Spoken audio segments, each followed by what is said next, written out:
Mula sa bulwagang pambalitaan ng Katipunan Channel, narito ang inyong mga tagapag-ulat sa bayan.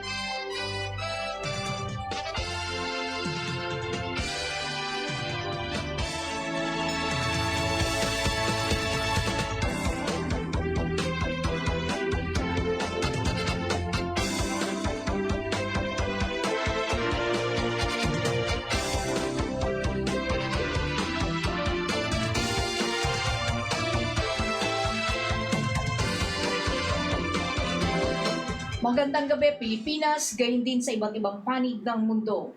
Araw ng Miyerkules, ika-4 ng Desyembre 2019. Cathy Cruz, ang inyong tagapagbalita.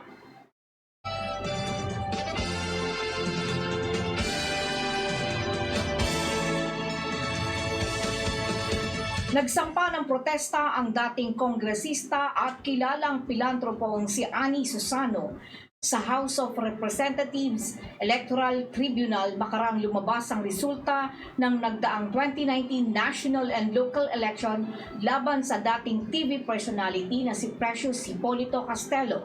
Ayon sa nakalap na testimonya ng mga witness, may mga anomalya umanong naranasan sila sa panahon mismo ng botohan hanggang sa pagsasara ng presinto sa Barangay Commonwealth, Payatas at Batasan ng Distrito 2, Lungsod ng Quezon.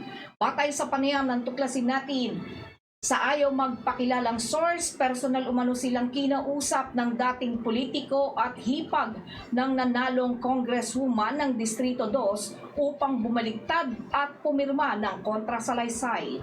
Bunsod nito, nag-aalala ngayon ang mga witness at kaanak sa kanilang buhay dahil pinahanap sila sa mga empleyado o tauhan ng mga Castelo upang kausapin at subukang suhulan. Sa katunayan, tinipon sila sa isang kilalang restaurant sa Quezon City upang pumirma ng kontrasalaysay. Halagang 3 hanggang 4,000 piso ang ibinigay na pamasahe para sa mga pumirma.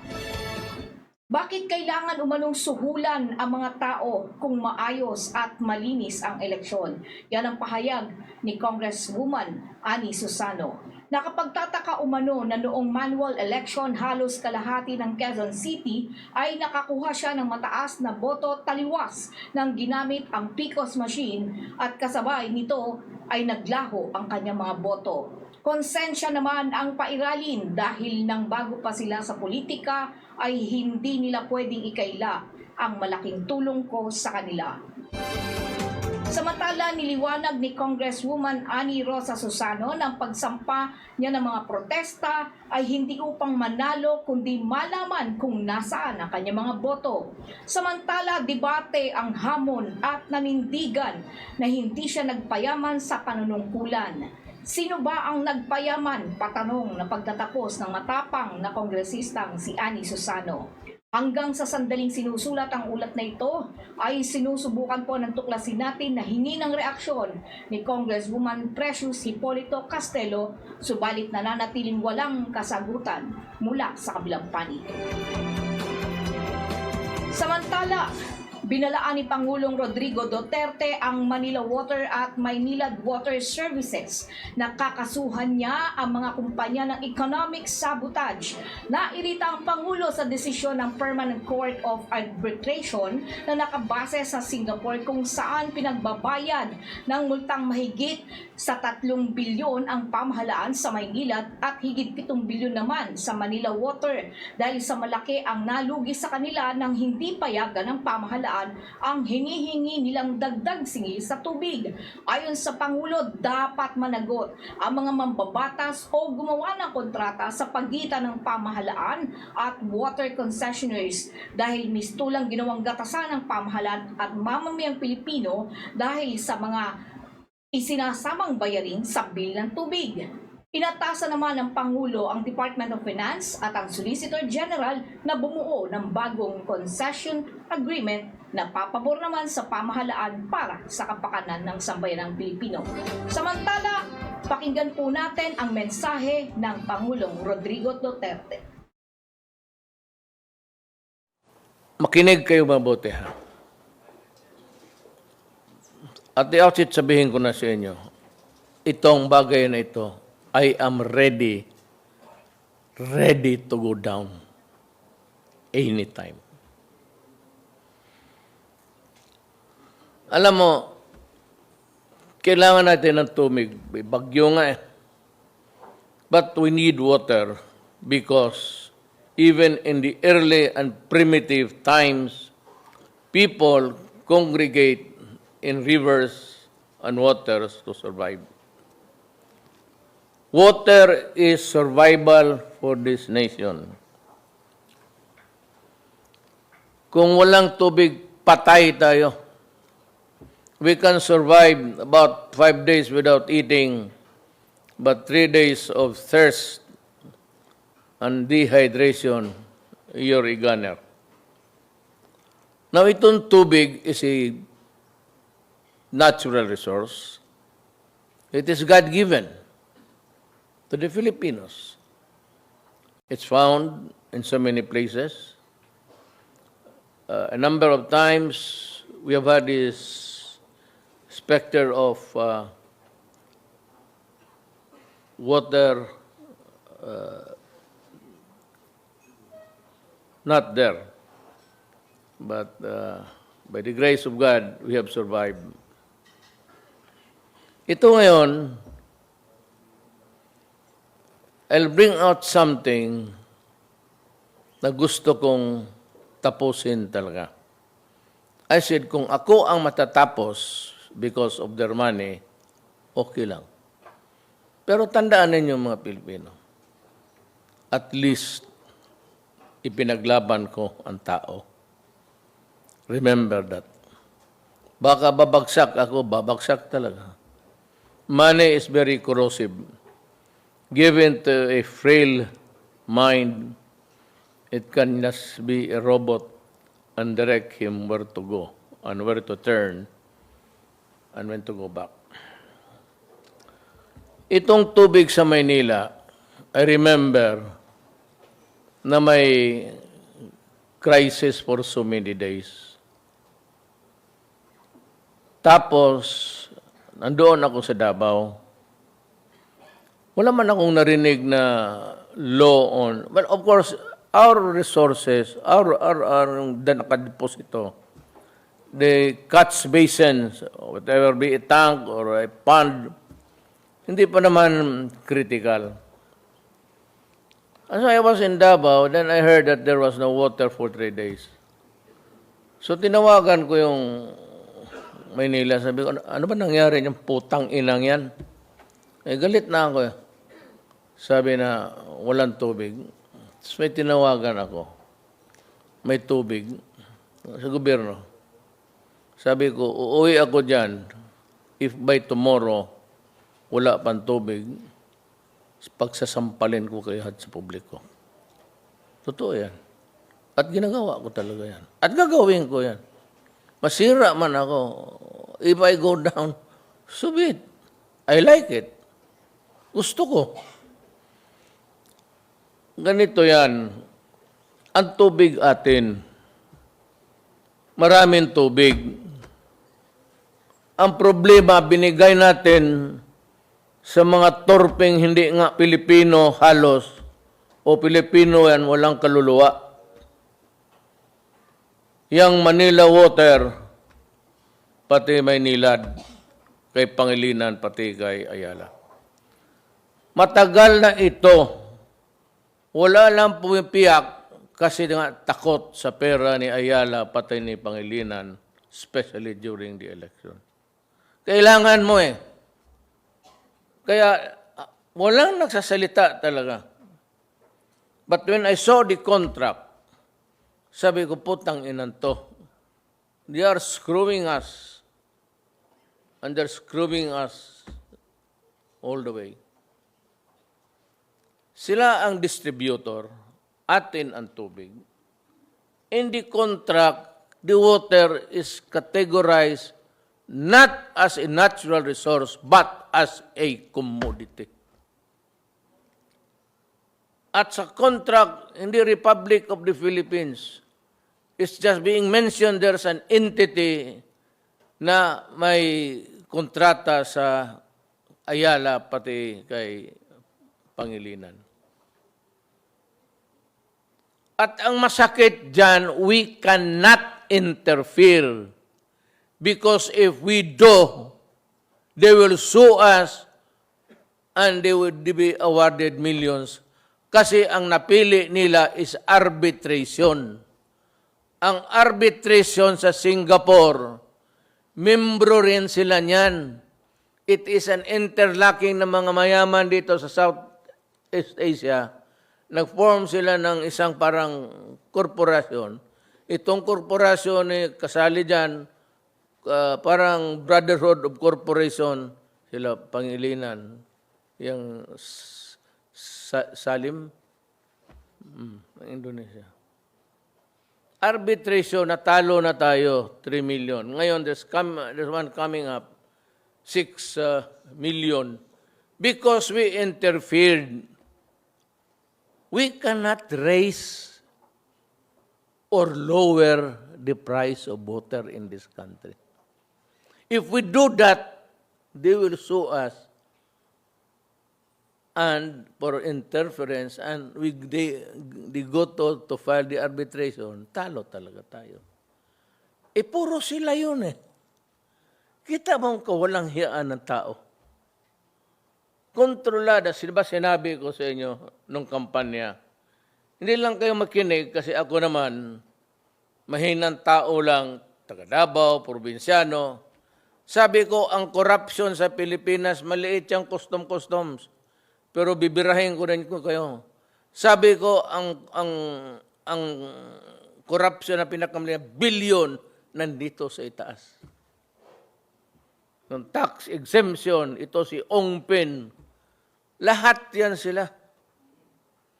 Yung mga krone noon, yung mga krone ngayon, anak ka ng putang ina ninyo.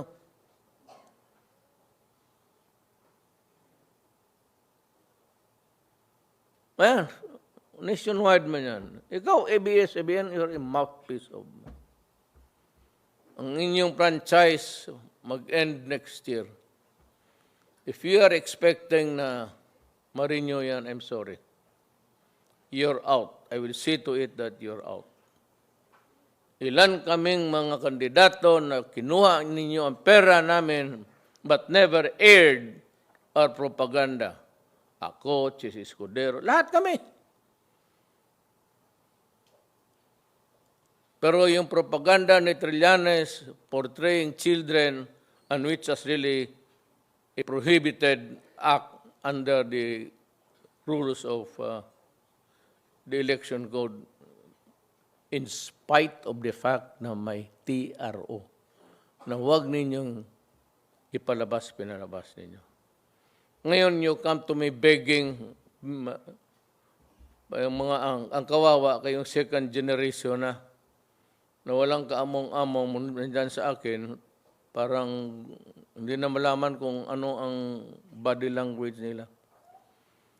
Kayong mga putang inang kayo, mga inquirer, yung 4 billion ninyo,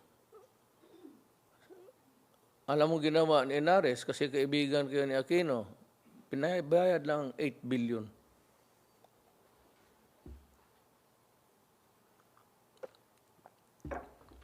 Dito sa kontrata na ito, Maynila,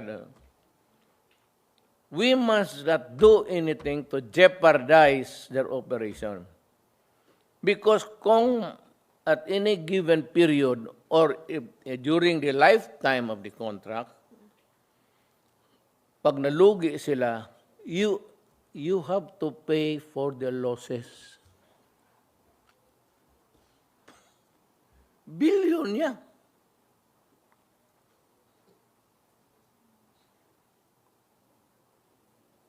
Ako, wala akong ano kay Drilon. Pero I distinctly recall that Drilon said something, Presidente Duterte, do not tinker with that contract because we will end up paying so many billions of pesos. Senator Drilon, are you one of those who crafted the contract? I'm asking you. I'm ready to go down. Hindi kita tinatakot. Pero pag bumagsak ako, dadalhin talaga kita. I will. I'm not takot-takot. I'm not challenging you. You just tell the people the truth. You read the contract aloud and see if it is good for the people. But do not fuck with me by takutin mo ako billions of pesos. If I go down, you go down. I am ready anytime. I'm ready to be destroyed anytime. But I will also destroy because you destroyed my country. Yan ang kaputahan ng mga mayaman. Yan ang assured income, you lose, we pay. If for any reason it is attributable to us, or we interfere in the pricing, kaso ka agad yan. Interference.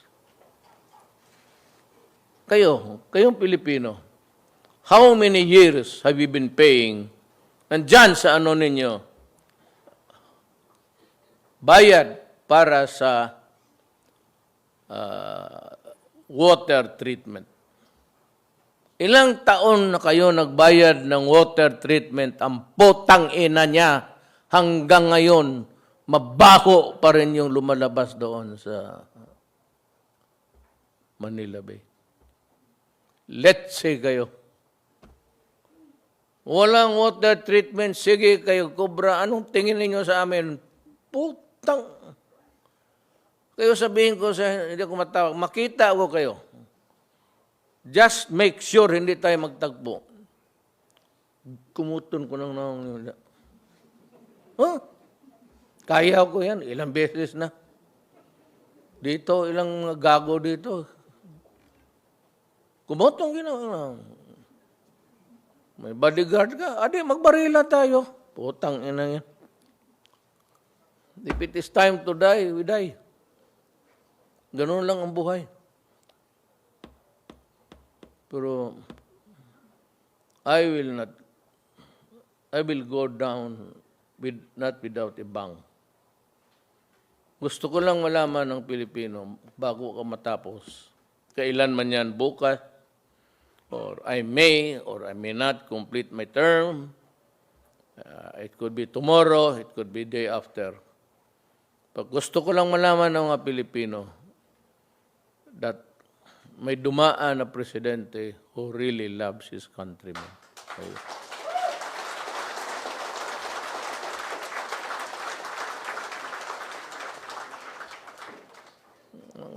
Ako, masama lang bunganga ako.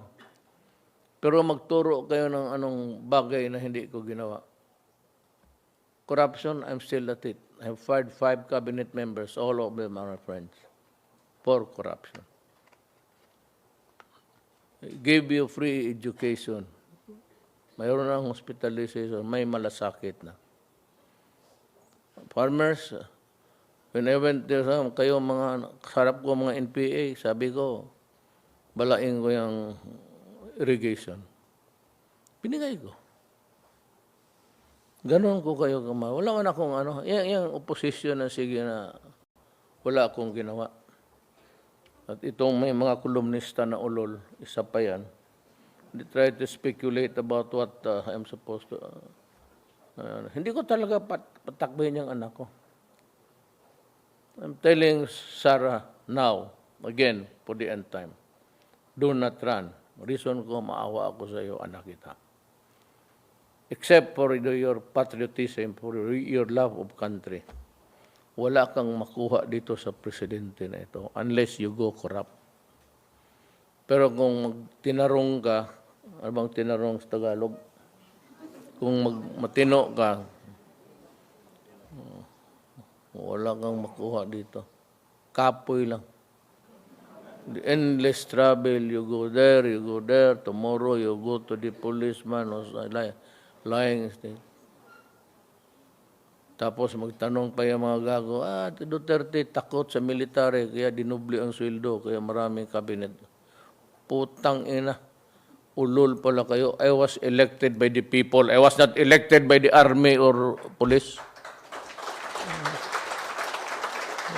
Bakit man ako takot-takutin?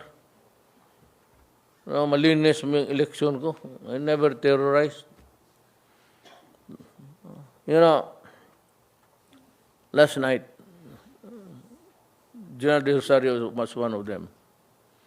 Siya yung housing. I asked all the military men there, are you with me? Wala yung kudita-kudita. Baho yan. Are you with me in this fight? Because I will say this to the end. Kung ano man mangyari. Within the framework of, that's, to me, economic sabotage. So I want a rich guy who has been wallowing in its filthy house with all the mga, ang tawag pa pala sa kanila sa bahay, senyorita, senyora, senyor, kahilas ng putang ina. Hoy, hindi na panahon ng katsila ang leche kayo. Tapos na yan sila. Senyorita, senyora, buang. Sa sine lang yan sa alaala mo kaya.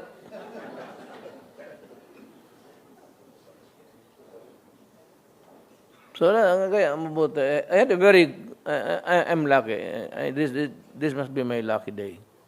Lahat ng ano ko, yung talagang representative of the society. Klase-klaseng tao nandyan. So, malaman ninyo. Ito, magulo to. Talagang magulo to. I hope it would not be bloody. I do not want it. I do not want to shed even a drop of blood. But this is gonna be really a bloody one. Not really in its figure of speech lang. Kasi yayariin ko talaga kayo. I will see to it na gusto ko makita na yung mga mayaman, yung magpasok naman sa kulungan kasi hindi ka, habulin ko talaga kayo. And do not make it hard for me to do it. Kayong mga telecommunications, dinimanda ninyo ilang palagi yung mga taga-gobyerno na walang kamuang-muang, or either because they really wanted to be sued because you were paid to be sued. Nagdududa na ako tuloy sa mga tao dyan na humahawak na ano. Kaya the vetting of candidates would be... Kaya ako, lahat halos puro military na ang kaharap ko kagabi, including De Rosario. I know him. He worked for me when I was in the mayor of Davao. He was the commander of task force Davao. Lahat yan sila kilala ko. All the military men working there are all honest. I can vouch for them. Pero itong better sa ako stricto talaga ako. Stricto as magsabi sa iyo na pagka na magkamali ka basta corruption, out ka talaga. Especially if you are an appointee by the President. Mayroon lang akong marinig. Alam mo, yung papel na mag-abot sa iyo ng 1 taon. Hingi yan, sige balik. Kaya ngayon, sa opisina ninyo, you are the one, write out what you want from the guy, from the applicant. Do not add or take out anything there. Bigay mo sa kanya, look at your calendar, give him a day to come back. And that's it. If he goes back and forth 4 times, that's corruption. or you are really an indolent, so you do not belong to the government. But kung nasa tama ka, and you are accused, kagaya nitong mga mayaman, they have take solace because I will defend you to death. In the same manner, itong mga sundalo, bakit ko hindi dublehin ang sweldo? Tingnan mo ngayon ang Bagyo, sino ang kargador doon? Di police pati sundalo. Pag may naipit, nag-landslide, sino yung digger ko? Sino yung magpalaw at betikot? Di sundalo. Pag naputol yung tulay, sino lalangoy doon para magpakamatay? Di sundalo.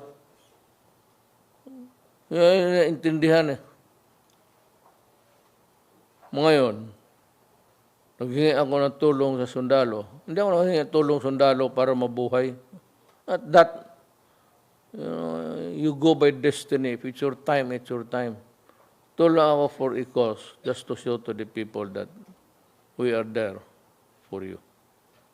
So, make that a motto. Bihin mo sa tao, nandito kami para magsilbi sa inyo. If you cannot do that, you resign. But if you can, I'd be happy. I'm grateful, and I think I made the right decision in appointing you. Maraming salamat po. Okay, inyo pong napanood ang mensahe ng ating Pangulong Duterte kaugnay dito sa Water Concessioners Agreement sa pagitan pa rin po ng pamahalaan. Kaugnay po dyan, minarapat po ng ating palatuntunan o ng ating Katipunan channel na basahin po sa inyo ang kalalabas lamang na mensahe ng Katipunan ng Demokratikong Pilipino kaugnay po sa mensahe ng Pangulong Rodrigo Roa Duterte na inyo pong napanood kanina. We, in the Katipunan ng Demokratikong Pilipino, KDP, congratulate the Filipino people and President Duterte for finally recognizing the flaws in privatization agreements with the known oligarchs who have for decades been grossly benefited at the expense of government and the consuming public in general. The KDP has been a lone voice in the wilderness trying to get the president's attention on this heinous crime against the people. In conspiracy with corrupt senators, congressmen, cabinet officials, and heads of concerned agencies, these oligarchs have taken over all public utilities protected by onerous provisions in agreements which passes all expenses and losses to the consumers. Worst of all, these agreements inhibit government to exercise its mandate to protect the interests of the burdened public. It is a great relief to listen to President Rodrigo Roa Duterte express his utmost disdain for the oligarchs who have been stealing from the public in the hundreds of billions through the operations of water concessionaires. We are further appreciative that he refers to electricity as another area which these oligarchs have taken over for decades. Though he failed to mention the IPIRA immoral law, which needs to be repealed, we are confident that these anomalous agreements will soon attract his attention. It is noticeable and evident that his economic advisors have hidden these corrupt practices from his awareness, possibly due to the heavy bribes distributed by these corporations. But the Pandora's box is now open. Let's hope that all hell breaks loose on their greedy oligarchs and their corrupt government conspirators, the Ayalas, Aboites, Ramon Angs, Henrices, Pangilinans, Alcantaras, Coyitos, Gokongways, Lopezes, Consunhis, and a few more, all of you are put on notice. Public utilities must first benefit the public, not your dirty pockets. Mabuhay ang Pangulong Duterte, mabuhay ang KDP, mabuhay ang bansang Pilipinas. From the Katipunan ng Demokratikong Pilipino, yan po ang pahayag ng founder ng KDP na walang iba po kundi si Antonio Butch Valdez. At yan ang kalipunan po ng mga mahahalagang balita at bago po tayo magtapos, masayang panonood sa lahat ng ating Facebook viewers and likers ng Partido KDP, maging ang mga subscribers sa ating YouTube account. Ako ang inyong tagapagbalita, Cathy Cruz. Maninindigan sa katotohanan, sa pagbabalita at paglilingkod. Katipon ng mamamayang Pilipino para sa kinabukasan.